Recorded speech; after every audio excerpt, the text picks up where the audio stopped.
Today I am going to continue with the same chapter, that is the sovereignty. In the first video lecture under the chapter sovereignty, I have discussed about what is sovereignty and theories of sovereignty. Under theory of sovereignty, I have already discussed the monistic theory of sovereignty given by John Austin.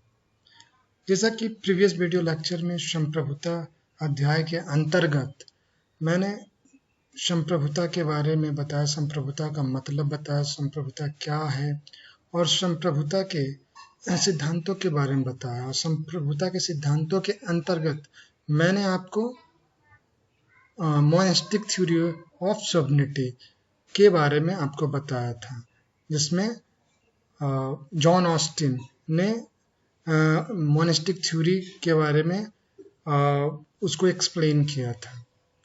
आज आगे बढ़ने से पहले types of sovereignty पढ़ना जरूरी है, संप्रभुता के प्रकार को पढ़ना जरूरी है।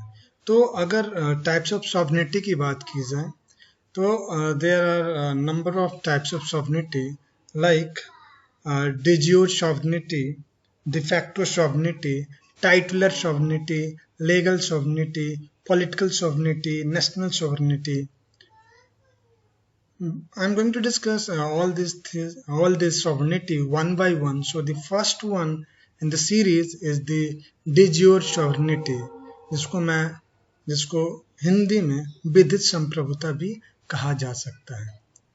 विधित संप्रभुता को समझने के लिए, de jure sovereignty को समझने के लिए आप एक स्थिति को समझिए।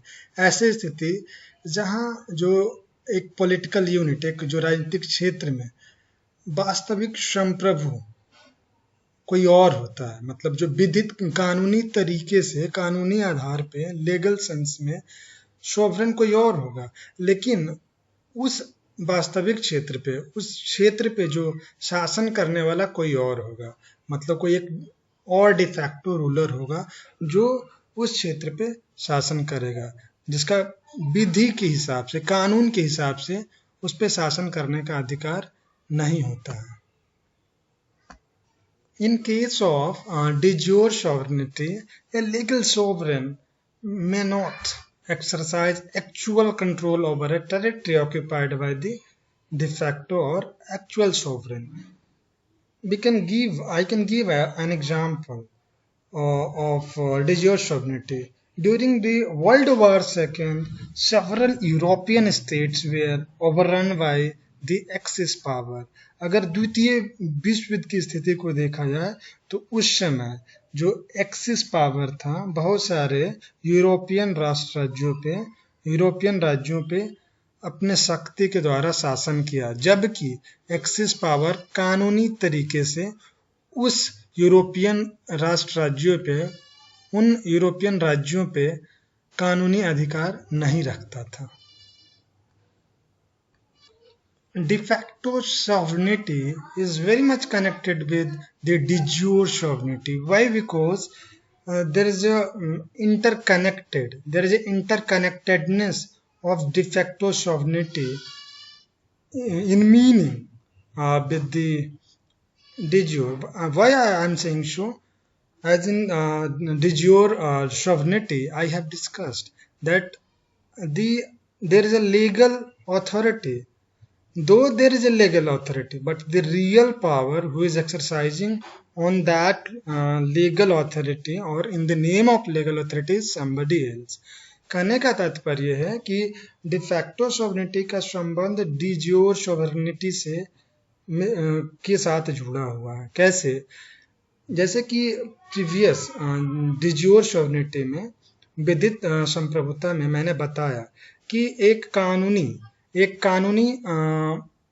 संप्रभुता होता है, लेकिन वो अपनी संप्रभु शक्ति का इस्तेमाल नहीं कर पाता, उसकी शक्ति का इस्तेमाल कोई यथार्थ संप्रभु व्यक्ति या व्यक्तियों का समूह करता हो। तो अब स्थिति de facto sovereignty को जो अभी मैं बताना चाह रहा हूँ वो ये है, जैसे कि आप जानिए भारत एक राष्ट्र राज्य है, तो अभी आप सुन रहे हैं कि लद्दाख रीजन में, लद्दाख का कुछ एक जो रीजन है जिसको लाइन ऑफ एक्चुअल कंट्रोल बोलते हैं, उसके बियॉन्ड, उसके आगे वाला जो हिस्सा है इंडिया का, कानूनी तरीके से उस एरिया में भारत को शासन करना चाहिए, लेकिन शासन कर रहा है कौन? चाइना। तो यहाँ जो उस रीजन लद्दाख वो जो चाइना के द्वारा चाइनीज ऑक्यूपाइड जो इंडियन टेरिटरी लद्दाख वाला रीजन है, उस पे डिफैक्टो सॉवरेनिटी चाइना का है, बट डिजियोर सॉवरेनिटी इंडिया का है।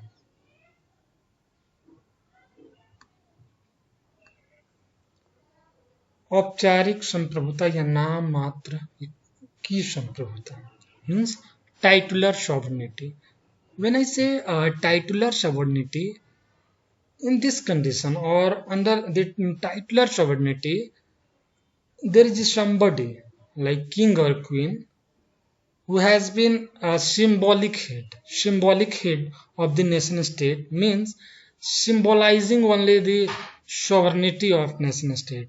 But in reality, the sovereign power is exercised by somebody else.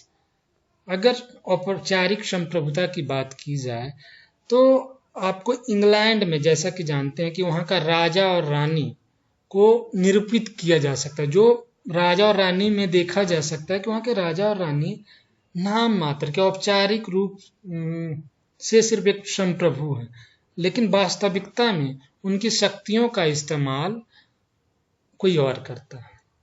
मतलब वहां प्राइम मिनिस्टर करता है, मतलब इंग्लैंड का जो प्राइम मिनिस्टर होता है वो औपचारिक शक्तियों का इस्तेमाल करता है।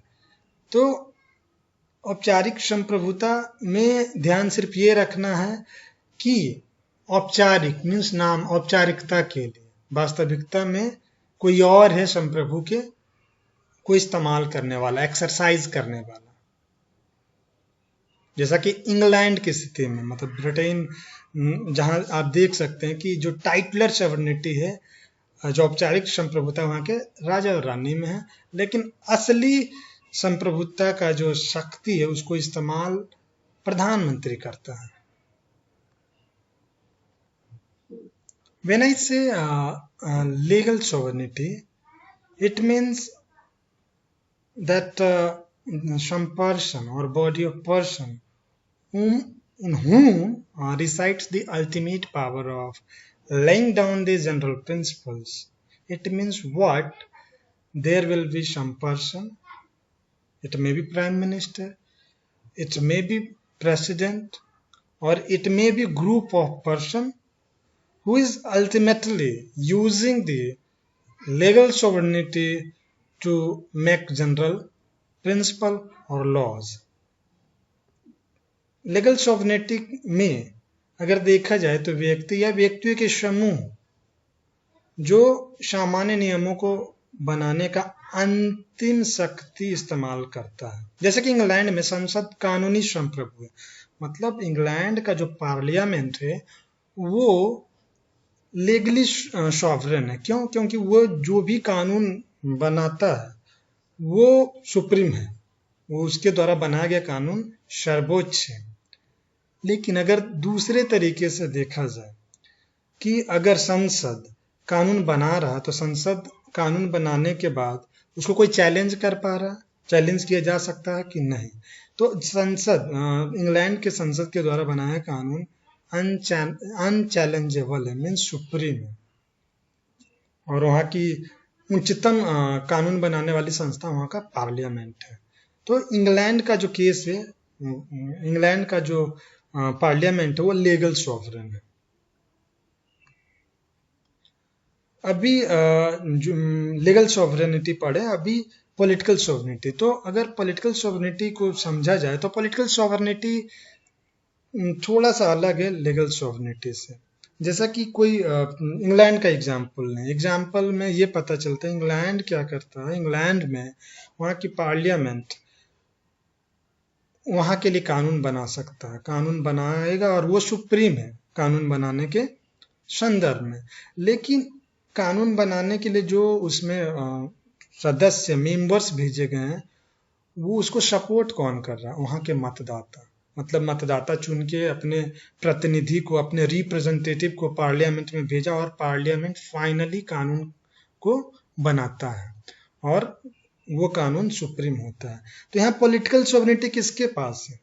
यहाँ पे जो पॉलिटिकल सॉवरेनिटी है वहाँ के मतदाताओं के पास है। Means the political sovereignty lies in the hands of electorate of such nation state where some representative are being sent to the legislative assembly, or better to say the parliament, to make laws.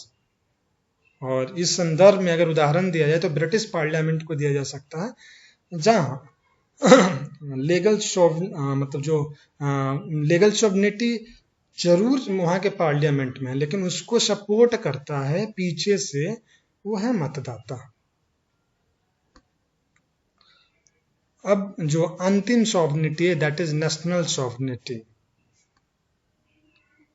When I say national sovereignty, it means what if some nation state is having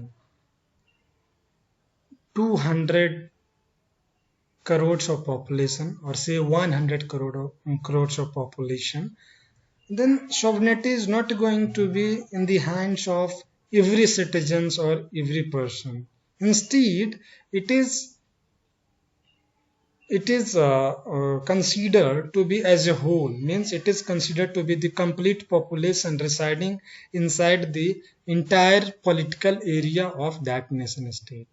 जैसे ही मैं राष्ट्रीय संप्रभुता बोलता हूँ तो इसका तात्पर्य ये है कि जो सॉवरेनिटी है वो एक व्यक्ति या एक नागरिक के अंदर नहीं। अगर कोई ऐसा राष्ट्र राज्य की परिकल्पना करें जिसकी आबादी 100 या 200 करोड़ हो, तो उस राष्ट्र राज्य के राजनीतिक और जो राजनीतिक क्षेत्र है और जो क्षेत्र उसका है भौगोलिक क्षेत्र है, भौगोलिक क्षेत्र के अंतर्गत रहने वाले 200 करोड़ या 100 करोड़ की आबादी सिटीजन के द्वारा पूर्ण रूप से, मतलब सबको एक साथ मिला के जो एक संप्रभुता बनता है उसको हम राष्ट्रीय संप्रभुता बोलते हैं। मतलब कि यहाँ संप्रभुता फ्रेगमेंटेड नहीं होती, विखंडित नहीं होती, बल्कि एक इंटायर पॉपुलेशन में समाहित होती है। और अगर कहा जाए तो वो मतलब एक देश के रूप में, देश के पूरे स्वरूप के रूप में देखा जा सकता है, देश के एक समग्र रूप में उसको देखा जा सकता है। इस प्रकार सॉवरेनिटी के अंतर्गत टाइप्स ऑफ सॉवरेनिटी के सभी प्रमुख प्रकारों पे चर्चा मैंने कर दिया है। Okay, thank you for watching this video.